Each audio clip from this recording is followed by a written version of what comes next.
Hi there, my name is Per Magnus, and I'm here to talk to you about Agile Change models. So let's have a look at that. Why will we need an Agile Change model then? What is that and why will we need it? So if we look at traditional change models a little bit, if we look at we see that there are quite a few of them, and we see some of them here. And without going into them in a lot of detail, they are all created pre the birth of Agile, and they're often step-by-step and waterfallish.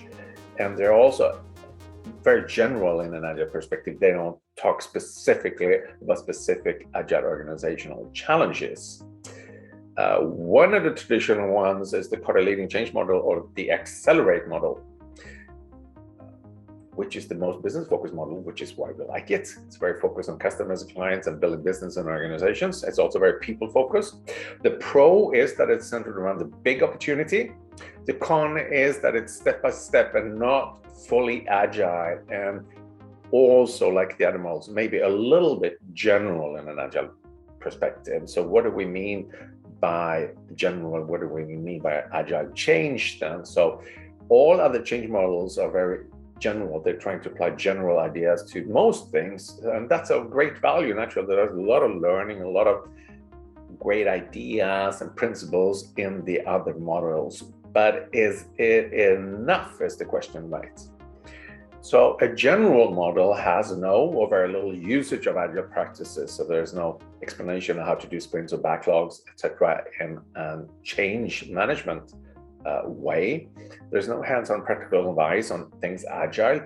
There's no specific advice on how to start a team, a train, or a tribe, which we need because that's what we want to do. So we would really appreciate some hands-on models on that, hands-on ideas. So maybe we need some change events, and we need to know that they're tried and proven, and we need detailed agendas and sequencing. And there's no consideration of agile roles, both within teams and trains, and also around the organization. How do we make this work from an organizational point of view? There's, of course, no advice on this, since these models are very general.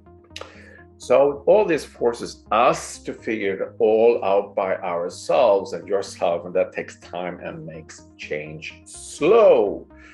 The big framework Agile Change model. With this model, we are trying to compensate for some of that. And that means that we're basing it on Kotter with adjustment to Agile ways of working. So this is a very business-focused Agile Change model. And we're adding and clarifying with quite a bit of hands-on and practical advice, rhythm, including sprints, schedules and roadmaps. We also have detailed suggestion for what events to run and when to run them in order to start your teams and trains.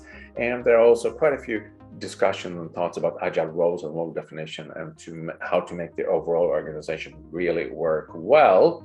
And this is what the model would look like if we show you that picture larger. So we're not trying to explain the model in detail now.